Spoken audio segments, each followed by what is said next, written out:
Best சிங்கர்னு சொல்லிட்டு எல்லாருக்கும் ஒரு அவார்டு மாதிரி கொடுத்துருந்தோம். அதில் சில பேர் 2 பேர் வரல அன்றைக்கி. அவங்க இன்றைக்கி வந்திருக்காங்க, நம்ம வீட்டுக்கு வந்திருக்குறாங்க.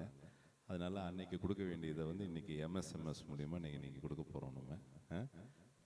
சார் கண்ணன் வாங்க, முத்துசாமி கண்ணன் வாங்க.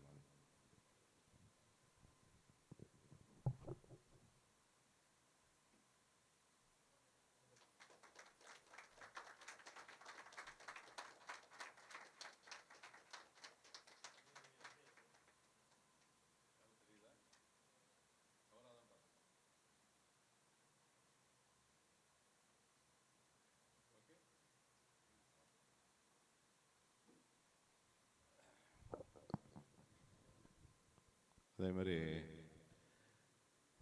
போன வீட்டில் வந்து தேவி சாந்தின்னு சொல்லிட்டு அவங்க வரல இன்றைக்கி. அவங்களுக்கு ஹெல்த் சரியில்லைன்னு சொல்லிட்டு வரல. அவங்களுக்கு பதிலாக பத்மாவதி வந்து வாங்கிக்க அப்படின்னு நான் கேட்டுக்கிறேன்.